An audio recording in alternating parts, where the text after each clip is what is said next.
Assalamualaikum para pemirsa Sanjay TV dan pernah berada. Kembali kita berjumpa dalam acara podcast Sanjay TV.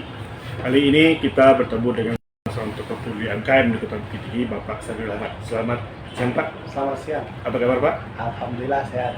Baik Pak. Hari ini kita bicara tentang UMKM di Kota Bukit Tinggi. Iya. Menurut pandangan Bapak Sadrul sendiri, bagaimana kondisi terkini dari UMKM Kota Bukit Tinggi sendiri Pak? Di Bukit Tinggi khususnya UMKM itu yang pada tingkat di bawah ya, level bawah itu masih perlu pembinaan dari semua lini, baik itu dari pemerintah kota, kecamatan maupun kelurahan. Jadi perlu sentuhan yang memang sifatnya real. Ya.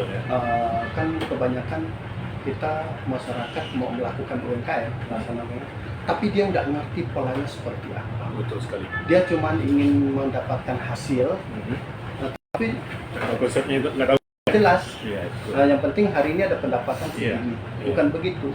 Pemahaman UMKM ini dia berkelanjutan, terencana, dan berdampak kepada masyarakat itu sendiri. Tapi pendapatannya ya Pak ya? Oh iya. Ekonomisnya itu Pak ya? Jangan berpikir sekedar hari ini saya dapat pendapatan hari ini segini, dibanding kemarin tidak seperti ini. Bukan begitu. Iya betul sekali. Dia ada semacam circle, dia berputar. Dia ada hadir menghasilkan uang, ya, nilai ekonomisnya, tapi bukan berdampak untuk dia. Ada kelompok mungkin, atau berdampak di kelurahan atau RW itu sendiri. UMKM yang sifatnya UMKM, tapi juga ada UMKM sifatnya memang dia pribadi, tidak perlu dilatih, ada pelatihan segala macam, ada juga itu namanya sifatnya bisnis usaha sendiri. Nah, kendala yang paling krusial itu apa kira-kira? Di pembinaan, kita terlalu boros di pembinaan, pelatihan, dan pembinaan lagi. Tapi realnya tidak dibantu, tidak disupport. Masyarakat ini hanya diberikan teori bagaimana nanti berkembang, contoh daerah lain. Nah, tapi faktanya dia daerah lain yang mau dicontoh itu sendiri dan masih awam, masih abu-abu, tidak jelas. Daerah itu misalnya kita sebut aja daerah A. Daerah itu seperti ini, dia tidak mengerti daerah itu seperti apa. Maunya kan seharusnya kalau mencontohkan ke sana, kita bawa orang ini studi banding ke sana, sehingga kita menjelaskan itu real. Nah, persoalan-persoalan kita itu di sana. Mungkin karena kita sering memberikan pelatihan, kita berikan sertifikat, dan sertifikat itu tidak akan menghasilkan.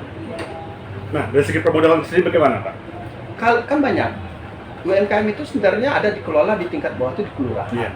Dikelola oleh kelurahan. Betul. Lalu kelurahan itu mengusulkan ke kecamatan, lalu kecamatan itu menjadi program-program pemerintahan daerah. Sifatnya yang ada struktural dengan pemerintahan daerah. Nah, tapi kan di tingkat kelurahan pun kita melihat tidak ada interaksi sosial antara pelaku UMKM dengan program kelurahan dan ngecun dengan program pemerintahan kota. Itu masih kurang. Masih kurang ya Pak ya? Masih kurang. Karena orang mengatakan bahwa UMKM itu termasuk tulang punggung ekonomi daerah. Oh iya. Apakah hal ini masih terlihat nggak Pak untuk kondisi saat ini? Sebenarnya tidak dari posisi itu kita bicarakan. Ini yang krusial, harus kita bantu mereka. Kita harus sungguh-sungguh. Bantuan yang penting Pak ya. Jadi bukan hanya di level, kan sekarang ini kan banyak orang pelatihan, pelatihan lagi terus setelah pelatihan mau apa? Dia tidak dihadapi dengan realnya. Betul sekali. Kita panggil, kalau saya punya pengalaman, ada beberapa kelompok yang saya bilang, itu tidak ada perlu pelatihan. Kita datangkan, mereka cerita persoalannya. Kiranya mereka ini sudah punya di dalam pikiran, sudah punya dia, sudah punya gambaran yang mau lakukan. Yang mau dia lakukan tuh, yang dia inginkan di masyarakat itu rata-rata bantu secara real. Berarti nyata ya Pak? Nyatanya. Wujudnya ada ya Pak? Iya, jangan kita membicarakan nanti seandainya kalau sukses ini dan begitu, terus mau apa gitu. Betul. Tapi mereka butuh sentuhan, bantu secara real, dampingi dia, bina dia, lalu giring dia kepada hal-hal yang dia inginkan itu. Tapi tentu kita mencari kelompok ini, jangan kelompok-kelompok yang tidak. Kadang-kadang masyarakat yang dia ingin membuka usaha UMKM, tapi dia tidak punya skill. Nah, yang tidak punya skill tapi punya kemauan, bisa kita bina. Nah, yang saya lakukan sekarang itu tuh kebanyakannya mereka tidak punya skill tapi kita bina, kita arahkan. Kalau dia mentok, jangan mengadakan pelatihan sama dia. Kita ajak mereka ke satu daerah yang dia mau itu seperti apa. Paling butuh waktu 2 atau 3 hari. Nanti lama-lama mereka tahu apa yang seperti ini yang mau kita lakukan. Efek dari studi banding itu apa menurut Bapak?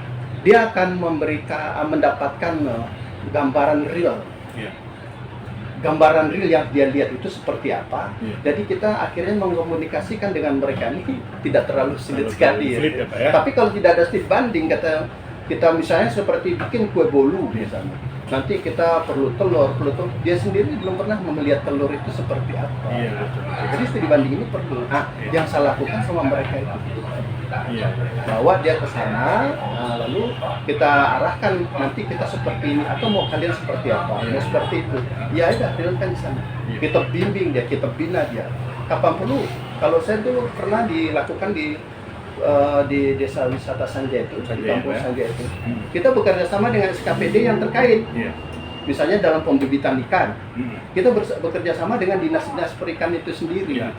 Nah, akhirnya mereka melakukan pembinaan, akhirnya didampingi segala macam dan berkala. Dan sekarang, alhamdulillah sudah panen. Sudah panen, ya. Banyak UMKM yang sudah kita bantu. Sudah banyak itu, Sudah Pak, banyak dan menghasilkan sekarang. Menghasilkan. Iya. Dan mereka pun sudah bisa menikmati hasilnya sendiri, ya, Pak, ya. Yang paling penting sama mereka, jangan mereka berpikir UMKM ini hari ini saya bulannya tidak ada apa-apa, besok saya dapat hasil nilai ekonomi bulan, bukan begitu. Yang dipikir itu kelompok. Lalu sekarang kan kalau yang saya bina tuh UMKM sekarang itu kayak di Gapoktan Amanah. Mereka ini dia waktu sekarang punya usaha penggilingan padi. Penggilingan padi ini sekarang mereka kalau udah ada untung laba, dia kasih ke masyarakat beras secara cuma-cuma. Iya. Disuruh jual. Nah, sekarang program mereka bagaimana mengentaskan masyarakat yang terlibat utang piutang rentenir ini. Sudah 1-2 udah terbantu dari sana. Harus ada dalam pikiran mereka itu wacana itu. Jadi kalau kita target 10, kita harapkan sama mereka capai 100. Biasanya dia akan mencapai 30 di atas yang diinginkan tadi itu. Nah, khusus UMKM yang Bapak bina sendiri, inovasinya apa sekarang, Pak? Inovasi ada beberapa ya. Di sana tuh ada peternakan itik, budidaya ikan juga, puyuh juga, terus pengembangan. Kalau heler nih bagus banyak. Heler itu dari mulai penggilingan padi, kita punya mesin bajak sawah, kita punya mesin dan lain sebagainya macamnya. Itu bisa kalau disewakan nilai ekonomis tinggi. Tinggi, ya, Pak, ya. Makanya kalau mau membantu membina UMKM itu jangan setengah-setengah. Harus full total, ya, Pak, ya. Full total. Sekarang model itik mereka sudah berjalan. 3 bulan dalam pembinaan mereka sudah punya penghasilan. Ikan juga 3 bulan dalam pembinaan mereka sudah ada hasil. Jadi kita harus terjun sama kayak burung puyuh juga. Mereka sudah punya hasil. Sudah punya hasil juga. Dan bisa menghasilkan produk-produk yang dari burung puyuh sendiri. Iya. Pak, ya. Malah nanti setelah bulan Lebaran, bulan puasa Lebaran ini, mereka akan mendapat tambahan bantuan. Pembantuan puyuhnya itu. Dari mana itu, Pak? Kalau kita kan ngambil dari Payakumbuh. Dari Payakumbuh, ya, Pak, ya. Tapi sudah punya progres lebih baik. Apakah dengan orang Payakumbuh itu kita ada kerjasama khusus, Pak? Tidak ada. Mereka jangan dibebankan dengan kerjasama gitu. Karena masyarakat ini dia kepengen lepas berkreasi. Kalau dia dibebankan dengan bekerja sama itu, nanti ada tingkatan. Kalau tingkatan sudah tinggi, baru dia masuk ke kerjasama. Kalau sekarang ini kan mereka rata-rata masih meraba-raba. Makanya banyak orang cerita UMKM. Kalau kita tanya UMKM, lalu kita lihat realnya, cerita itu cerita bodong kebanyakan. Jadi kadang-kadang cerita itu cerita yang tidak ada.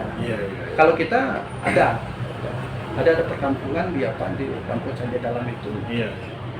Tanya saja sama mereka.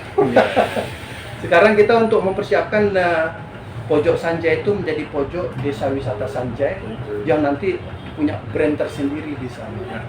Apa nanti brand itu andalanya itu? Budaya. Kita harus mengacu kepada mempertahankan budaya yang ada. Budaya asli, budaya lokal, budaya asli di sana. Semua potensi sudah ada. Di situ juga Kita bukan UMKM saja, agama juga. Wow. Kita punya UMKM, agama, olahraga, Sosial budaya juga ya Pak ya? budaya sosial budaya juga ada Iya. di sana. Jadi pembinaan satu lengkap satu kelurahan itu tuh. Iya. Jadi untuk maju dan berkembang itu tidak hanya satu ikon aja ya Pak ya? Ya, Harus banyak yang perlu Harus. kita manfaatkan dan kita angkat permukaan ya Pak ya? jadi jangan berpikir UMKM ini kalau ingin maju, jangan bagaimana menutupi ekonomi besok. Bukan, tapi bagaimana kelompok ini berkembang Betul. dan besar. Nah, Iya. tapi kalau dia tadi tidak punya penghasilan, lalu ada kegiatan ini, lalu ada penghasilan, itu namanya belapau namanya istilahnya. Tadi nggak ada, dia jual ini, ada penghasilan. Itu bukan UMKM. UMKM ini menyangkut dengan apa yang dia lakukan, tapi merekrut tenaga kerja. Dalam satu UMKM ini ada misalnya, dalam satu usaha ini ada merekrut tenaga kerja 5. Nah kalau ada 5 ke 5, 25 tenaga kerja minimal sudah membantu program pengentasan kemiskinan atau pengangguran oleh pemerintah sudah ada di situ. Jangan buat kita dari kita juga. Ya, kan itu kita juga ya, Pak ya. Ya. Tapi Itu harus juga ada pengembangan sabun juga demikian. sagu ya, Pak. Sabun Sabun cuci. Sabun cuci ya, Pak ya. Cuci. Jadi pengembangannya banyak. Jadi kalau UMKM itu tidak perlu lagi orang ini dikasih apa, tapi langsung dibina dan diberikan bantuan. Kasih studi banding. Iya, betul. Nah, baru dia akan nampak Gambarannya, Pak ya. Ya. Nah, harapan dari Bapak Sabiri sendiri untuk UMKM kita bagaimana, Pak?